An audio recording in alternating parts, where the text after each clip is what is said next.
Quand on arrive à l'hôpital Saint-Louis à PHP, il faut quitter la foule de la Grande Agora au rez-de-chaussée pour se rendre dans le calme des étages. Sous l'impulsion du professeur Jean Bernard, à la fin des années 50, l'hôpital Saint-Louis a fait de l'hématologie l'un de ses fers de lance. Il est doté de 8 services ultra spécialisés où sont prises en charge les maladies du sang comme les leucémies aiguës, les lymphomes ou encore les myélomes, comme nous l'explique le professeur Fenot. Il était important que les équipes soient très spécialisées pour avoir une compétence entraînant ici une reconnaissance nationale et internationale permettant d'avoir un accès le plus rapide possible aux nouveaux traitements ou aux approches thérapeutiques pour en faire bénéficier le plus vite possible nos patients. Arrivé au service d'immunohématologie, Myosotis 4 ou M4 pour celles et ceux qui le côtoient au quotidien. Ici, les patients sont principalement atteints de maladies de la moelle osseuse, dont le myélome, ce cancer du sang si difficile à détecter qui touche environ 5 à 6 000 nouvelles personnes en France chaque année et qu'un traitement révolutionnaire est en train de bouleverser.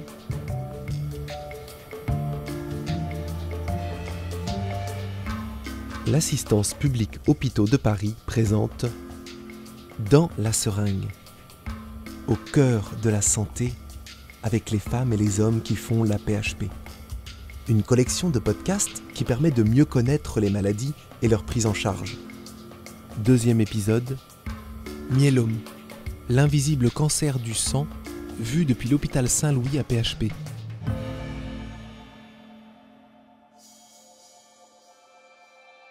Ça faisait 3 semaines que j'avais très mal au dos.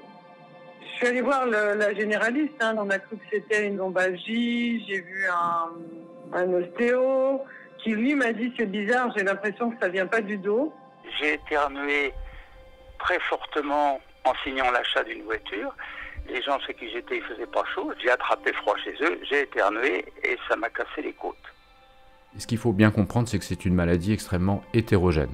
Professeur Arnulf, chef du service immunohématologie de Saint-Louis. Hétérogène, ça veut dire qu'elle peut se révéler vraiment par beaucoup de symptômes différents. Les premiers symptômes qui permettent de détecter cette maladie ne sont pas des symptômes liés au sang, mais ce sont plutôt des symptômes osseux. Claire Cacheux, infirmière de coordination. Puisque cette maladie, quand elle est en phase active, crée des trous dans les os. Et donc ces trous sont responsables parfois de fractures. Qu'on appelle pathologique, parce que ça survient soit spontanément, soit des gestes qui sont extrêmement modérés, qui ne devraient pas occasionner évidemment de fractures. Mais même si on ne va pas jusqu'à la fracture, elles sont responsables de douleurs qui ne passent pas, et principalement des douleurs dorsales. Et puis, quand on détruit les os, il y a une augmentation du taux de calcium dans le sang, et ça, c'est aussi une urgence, ça peut menacer le pronostic vital, puisque ça peut provoquer un coma, des convulsions, et également des troubles du rythme au niveau du cœur. J'étais en insuffisance cardiaque, insuffisance rénale, hypercalcémie. J'étais vraiment pas bien en fait. Souvent une fatigue accrue, un essoufflement. Et souvent, à ce moment-là, les investigations sont un peu plus poussées. Le diagnostic se fait ou commence à être ébauché. Et c'est à ce moment-là que les patients nous sont adressés. Écoutez, on est devant le service d'immunohématologie de l'hôpital Saint-Louis, qui comprend 28 lits. Pierre Novakovici, cadre du service de Myosotis 4. On y va ? Oui. Vous avez un petit salon d'accueil. Alors c'est une pièce qui permet de recevoir les familles, de faire attendre les patients aussi quand les chambres ne sont pas prêtes. Donc ça fluidifie, si vous voulez, notre organisation, mais c'est aussi, surtout pour avoir un endroit où on peut se poser quand on a des annonces à faire à des familles, que ce soit des diagnostics qui vont tomber et annoncer aux gens. Voilà, c'est pas facile d'annoncer aux gens qui sont un myélome. Il faut encaisser tout ça. Ça permet de réunir plus de monde aussi que si on est dans un bureau comme ça, à la sauvette. C'est un moment un peu privilégié qu'on peut accompagner et qui permet de rendre un peu plus serein. Tout ça, ça s'est passé très vite. Et c'est là que j'avais un myélome bien installé déjà. Et il y a un tout qui m'a dit, voilà, vous avez ça, c'est grave, mais on va vous soigner. Vous saviez ce que c'était qu'un myélome quand on vous l'a dit? Non. Ah, pas du tout. Le myélome, appelé aussi myélome multiple, est un cancer de la moelle osseuse. Ce tissu mou et spongieux qui occupe l'intérieur des os où sont fabriqués les différents éléments du sang.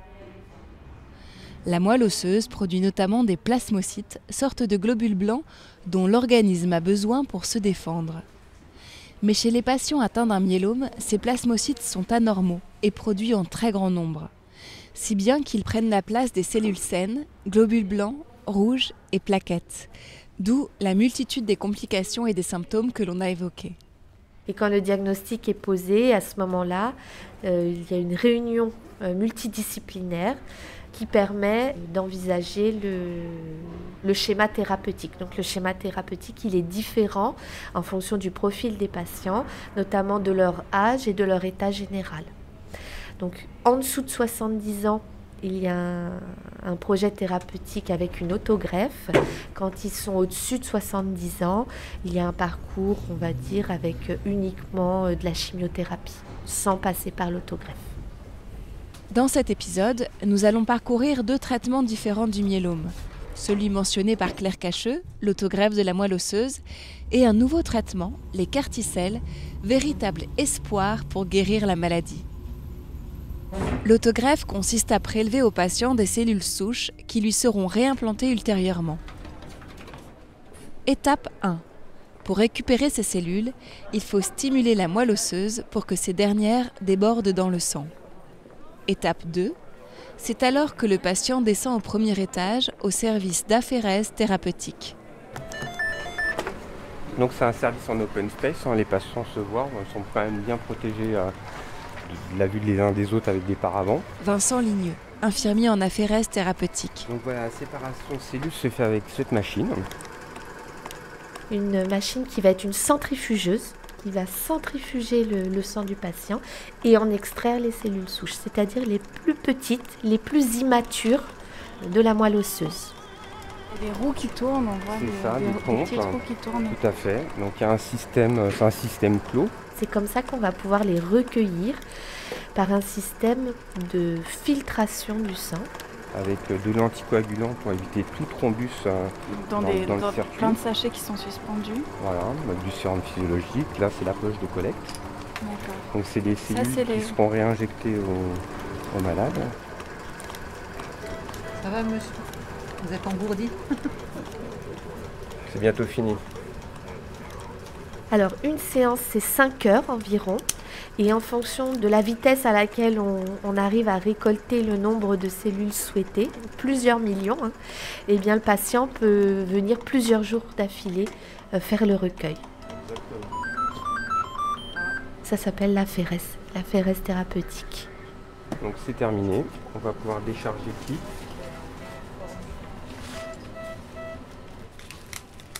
Vous le mettez dans une poche en plastique? Dans une poche en plastique et ensuite ça part dans une glacière. Ah là, il y a une glacière qui est posée, une glacière bleue. Température entre 18 et 24 et elle est scellée avec un numéro.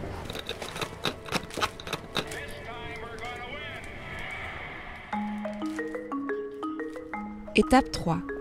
Les cellules souches contenues dans la glacière sont alors envoyées par un coursier dans un autre bâtiment. C'est là, dans ce laboratoire spécialisé, que le professeur Larguero, accompagné de son équipe, réceptionne les cellules et les congèle dans l'azote liquide. On est dans une salle qui fait à peu près 50 mètres carrés et il y a 16 cuves. 16 cuves qui sont énormes.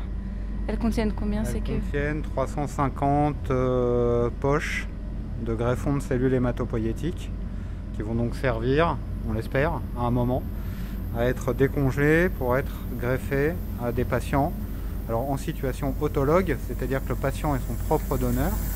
C'est quoi cette fumée qui sort là? La vapeur d'azote.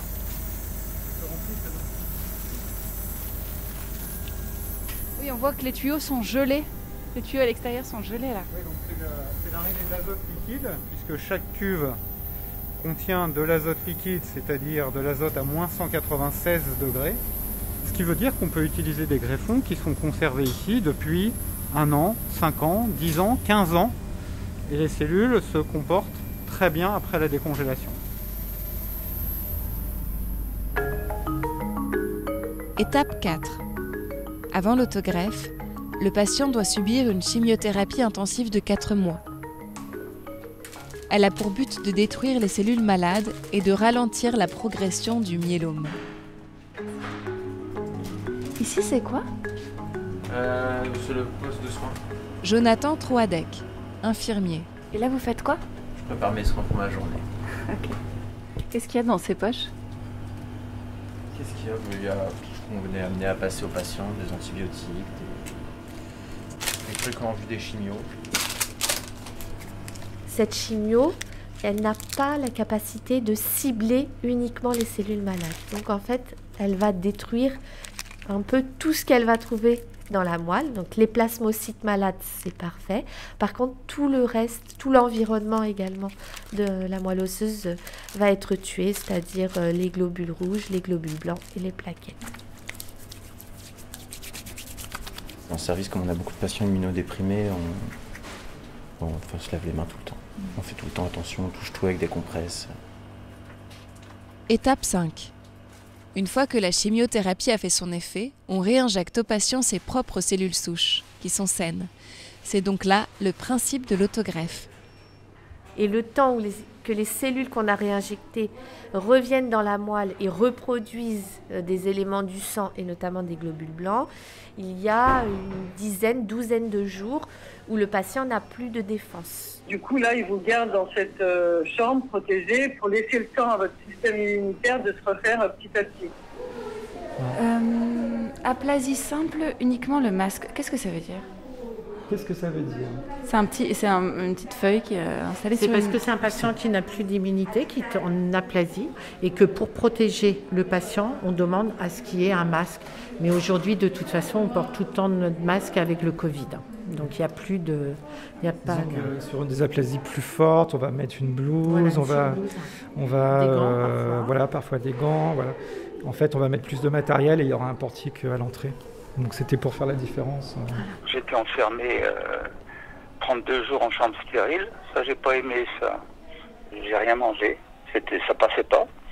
Et ça fait comme des champignons géants dans la bouche. Alors ça dépend des gens, mais moi du coup, je pouvais à peine boire. Donc j'avais perdu environ 10 kilos. Là, j'étais quand même pas mal affaibli. Bon, les traitements provoquent des diarrhées, des tas de problèmes avec beaucoup d'effets secondaires qui peuvent être humiliants même. Hein. Donc en fait, toutes les chambres au sol sont équipées de douches qui permettent de vraiment faciliter les soins. Et c'est pas du confort, c'est vraiment très important pour l'hygiène, pour le suivi des patients et pour leur bien-être aussi. Hein. Voilà. Psychologiquement, c'est difficile à vivre, hein. On perd ses cheveux, on perd beaucoup et il faut encore s'accepter. Et il y a un gros travail à faire sur la perturbation de l'image corporelle et c'est vrai que ça a aussi permis aux patients de retrouver une dignité et de garder leur dignité, ce qui est hyper important et qui restent fiers d'eux, de leur corps. Ils font partie du processus de soins. Donc voilà, c'est très important. On vérifie vos anticorps pour voir votre protection. Et quand vous arrivez au seuil minimum, on va dire, nécessaire, on estime que vous pouvez rentrer chez vous. Les portes s'ouvrent. Quand je suis sorti, donc fin 2004, j'ai mis au moins 6 mois à reprendre du poil de la bête. Et j'avais donc des chimios post-autogreffe qui ont duré de août au 3 octobre. Pour renforcer, consolider la greffe. Donc je crois qu'à l'époque, j'allais 3 fois par semaine à l'hôpital. Et en octobre, on a décrété que j'étais en rémission.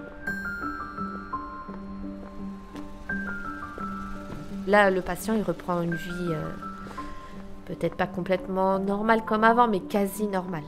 Les gens retravaillent, refont des projets, repartent en voyage. Enfin, l'état général s'améliore considérablement. J'ai pris mon chat sous le bras, je suis allée à Bordeaux chez ma fille, je lui ai laissé mon chat et je suis partie marcher pendant 3 semaines. sur les chemins de Salac de Compostelle, mais j'ai fait 423 kilomètres. J'avais besoin de me retrouver, de reprendre possession de mon corps. Alors, moi, je suis pas croyante, ça n'a rien à voir avec la religion, mais c'était juste de dire, voilà, je vais marcher tranquillement et je vais avancer. Oui, c'est un retour à la vie, quoi. À ce moment-là, ils sont en surveillance uniquement, avec des consultations, des prises de sang de temps en temps pour s'assurer que la maladie reste bien endormie. À l'étude des analyses de sang, on voyait si les sales bêtes reprenaient dessus ou pas.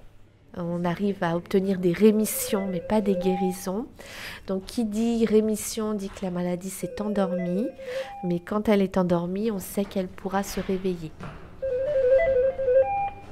Donc j'ai rechuté en mars 2019. J'ai pas eu de symptômes physiques en fait. C'est juste ma prise de sang qui a montré que je rechutais. Et chez moi, quand je rechute, ça va très vite. C'est assez fulgurant. Et j'imagine que ça doit pas être facile psychologiquement quand on vous dit qu'il y a une rechute. C'est peut-être un raccourci, mais j'avais envie de vous dire, je m'en fous. C'est comme ça. Non, je suis content quand ça va bien. Mais quand ça va mal, ça me gêne pas plus que ça. J'ai eu peut-être 4 rechutes depuis 2004. Oui, c'est comme si j'allais mettre ma voiture au garage, ça me fait pas plus d'émotion que ça. La gestion des rechutes est compliquée. Parce qu'en fait, vous êtes en colère, enfin moi, contre personne, hein, mais du coup contre tout le monde. Donc c'est un mauvais moment à passer. Il faut retraiter. Et là, on parle alors de 2e ligne. Si on retraite pour la 3e fois, on va parler de 3e ligne, au rythme des rechutes. Là, vous faites le tour des patients, c'est ça ? Ouais. En fait, on s'est réparti des patients sur la salle, on essaie de faire extrêmement, et puis on fait 3 tours par service à peu près. On fait 16h, 18h, 20h. Et le but, c'est d'aller voir comment ils vont, leur donner les médicaments qu'on doit leur donner. À partir de là, donc, on m'a fait un traitement de chimio. Pour moi, c'était important que je puisse continuer à travailler à partir du moment où je me sentais bien physiquement pour le faire. Donc, on a trouvé un traitement qui me permettait de faire des soins à la maison.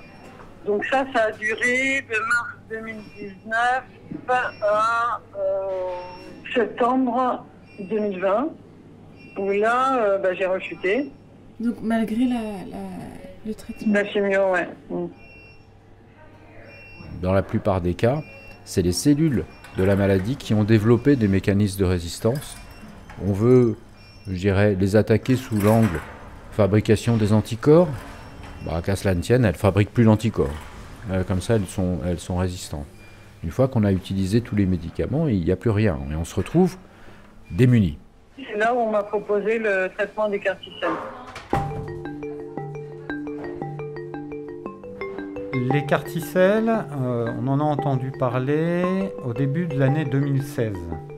Professeur Larguero, responsable de l'unité fonctionnelle de thérapie cellulaire de l'hôpital Saint-Louis. C'est pour nous une révolution thérapeutique, comme très honnêtement, on n'en connaît pas tous les jours, loin de là. C'est une idée assez géniale. Qui consiste en fait à prélever les lymphocytes T du patient.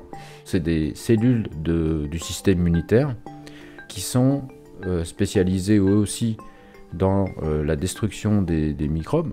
Pour les modifier et les programmer de façon à ce qu'ils viennent tuer les plasmocytes, la cellule malade, la cellule qui produit les anticorps et qui est produite en trop grand nombre dans le myélome. Alors c'est une modification génétique qui se fait la plupart du temps aux États-Unis actuellement, en tout cas pour le myélome. On introduit dans le génome un récepteur qui permet d'aller directement vers les cellules de la maladie et de les détruire comme si c'était finalement des bactéries ou des virus. Et donc la première greffe ou injection de carticelles que nous avons réalisée, c'était au milieu de l'année 2016. D'une petite qui a été prise en charge dans le service du professeur Baruchel à Robert Debré pour une leucémie aiguë de l'enfant. Et c'était une petite pour laquelle avaient été réalisés déjà tous les traitements qu'on pouvait proposer en termes de chimiothérapie. Et c'est à ce moment-là qu'elle a reçu cette injection de carticelle. Ça a été la première patiente en France. Elle est aujourd'hui en première, dans les premières de sa classe. elle part en vacances et elle se porte très bien. Donc on peut presque considérer qu'elle est guérie de sa maladie. Les hôpitaux, on va dire Saint-Louis et Robert Debré, ont effectivement été les premiers en Europe à proposer ce type de thérapeutique. Donc c'est un peu le même procédé que l'autogreffe, c'est-à-dire qu'on vous met en chambre protégée, que là on vous fait pendant 2 ou 3 jours des gros chimios. Les patients reçoivent ce qu'on appelle une lymphodéplétion, c'est une chimiothérapie dont le but est de tuer leurs propres lymphocytes pour qu'ils laissent la place aux carticelles qu'on va injecter. Les cellules, une fois génétiquement modifiées, sont donc renvoyées sur les sites hospitaliers, en l'occurrence dans l'unité de thérapie cellulaire, et décongelées au moment où le patient va pouvoir les recevoir. C'est un petit peu comme si vous imaginiez une transfusion sanguine, finalement, donc par voie intraveineuse. Donc ça, c'était en décembre l'année dernière. Je suis rentrée, je crois, le 8 décembre et je suis sortie début janvier. Alors par contre, rien à voir avec l'autogreffe. Moi, j'étais un peu fatiguée, mais ça allait bien, quoi. C'est efficace puisque ça donne un taux de rémission qui n'a jamais été atteint finalement chez ces malades. C'est vrai que le myélome est une maladie particulière par rapport à d'autres maladies hématologiques, puisque c'est une maladie qui, encore aujourd'hui, est effectivement une maladie non curable, une maladie qui peut être chronique, mais qui reste néanmoins non curable. Donc peut-être que les carticelles permettront d'obtenir des résultats encore plus encourageants que ceux qu'on obtient avec les nouvelles molécules aujourd'hui utilisées dans le myélome. Vous avez une salle de repos aussi après, important dans un service. Ah oui, donc là il y a une salle avec une cuisine équipée couleur verte, vert pomme, four à micro-ondes, four normal, café, tout ce qu'il faut. Bonjour, bon appétit. La particularité de l'hématologie, c'est parce que elle vient du fait que pour l'instant on ne guérit pas les malades. En tout cas dans notre service, toutes les pathologies qu'on traite, on ne les guérit pas. On va se retrouver du coup avec des patients qui vont revenir, qu'on va mettre en rémission mais qu'on ne va pas guérir et on sait un jour qu'ils vont rechuter et puis qu'ils vont revenir. Donc ça crée un suivi sur du long terme et donc ça crée un lien. Et en fait pour une infirmière, il n'y a pas d'autres services sur l'hôpital qui permettent d'avoir cette particularité en hématologie de tisser un lien sur plusieurs mois, plusieurs années. Pour le patient, il y a aussi toute une reconnaissance extrêmement forte qui va leur être retournée. Donc en fait, il y a un don, mais il y a un contre-don qui est toujours fait par quasiment tous les malades, parce qu'ils sont très reconnaissants et ils se fixent énormément sur l'infirmière, parce que l'infirmière est tout le temps là. Pour le malade, l'infirmière, du coup, ça va devenir son référent. Et ça, c'est hyper valorisant pour un professionnel. Ça veut dire quoi? Ça veut dire qu'il faut que vous alliez quelque part, voilà, c'est ça? Qu'on aille répondre aux patients. Et là, c'est la chambre 448 qui appelle... Il n'y en a pas qui ait trahi ma confiance dans toute l'équipe que j'ai rencontrée depuis 18 ans. Et je crois que le courant passait bien avec l'équipe. Je les ai trouvés très présents, entre que ce soit l'équipe médicale, c'est-à-dire les médecins, professeurs, médecins, mais aussi bien, par exemple, les infirmières de coordination. J'ai une psychologue qui est venue me voir, j'ai une assistante sociale qui est venue. Enfin, franchement... Et puis, il y a des patients après aussi qui le disent, qu'on a un peu une autre famille, quoi, un peu pour eux. Anna Parizeau, infirmière. Donc c'est vrai que des fois, on peut créer des liens assez forts, quoi. Moi, ça fait 18 ans que je suis là. 18 ans 18 ans. Et non, c'est vrai que elle a raison, Anna, c'est une grande famille. Ça, ils le ressentent vraiment. Et c'est un plaisir de venir travailler dans ce service. C'est vrai. Ah oui. Tout le monde est passionné. Ouais. Vous vous sentez passionné aussi? Oui. Malgré qu'on est qu'aide-soignante, voilà, on fait pas les traitements, mais bon, on va dire qu'on fait plus de relationnel, voilà. Et le relationnel, c'est important. Et c'est très important, surtout avec cette maladie. Donc, Et puis après, le service, après on a aussi la chance d'avoir, je vais me vanter, mais on a une super équipe, on est très soudés. Ouais, on est une vraie team, quoi. C'est tellement énorme la recherche clinique en hématologie, il y a tellement de nouveaux traitements tous les ans. On a des nouvelles molécules, des nouvelles façons de faire, que ça oblige en permanence à se remettre en question. Donc du coup, le travail, il n'est pas lassant, il ne stagne pas et l'infirmière est obligée de se remettre en question. Elles sont progressives, ce qui fait que les jeunes générations se sentent à l'aise et qu'elles aiment transmettre les savoirs. Et ça, je ne l'ai jamais vu ailleurs qu'en hématologie, en fait. voilà, là, par exemple, typiquement, c'est un patient, je sais qu'il va bien, je vais juste lui dire bonjour, prendre l'attention. Dieu merci, il y en a qui vont bien. Un myélome, ça ne guérit pas, il faut vivre avec. Je l'ai, l'épée de Damoclès. Je ne vis pas, je ne me lève pas tous les matins en pensant à ça. Vivre avec, mourir avec, ça veut dire la même chose pour moi. C'est-à-dire qu'on ne va pas s'en débarrasser, ça va nous accompagner jusqu'au bout. Il y a la façon pessimiste de le voir ou la façon optimiste. Vous voyez, tout à l'heure, je vais prendre l'avion pour aller à Oman. Après plus de 18 ans de vie avec le myélome, Éric Tauroul est devenu bénévole écoutant à Live 3M, une association très active qui apporte aide, information et soutien aux personnes atteintes de myélome et à leurs proches. Comme Séverine, sa vie presque normale sera ponctuée de prises de sang mensuelles pour s'assurer du sommeil de sa maladie. Mais si celle-ci se réveille, la révolution portée par les Carticelles laisse la porte ouverte à l'espoir. Pourtant, n'oubliez pas que devant toute douleur dorsale continue ou inexpliquée, souvent associée à de la fatigue, il faut consulter sans tarder. En cas de fracture spontanée, rendez-vous aux urgences.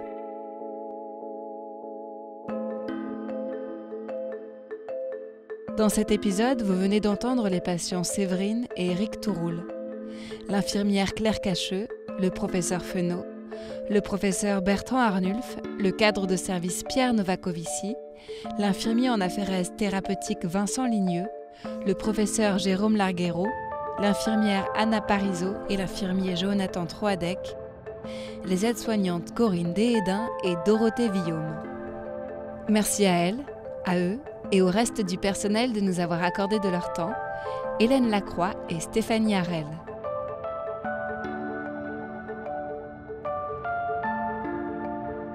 Dans la seringue. Une collection de podcasts originaux réalisés dans les hôpitaux de l'Assistance publique Hôpitaux de Paris. Pour en savoir plus sur l'AP-HP, retrouvez-nous sur aphp.fr. C'est une production du studio Ose Masterclass. Le reportage est signé Léa Minot, à la réalisation Juliette Médevielle.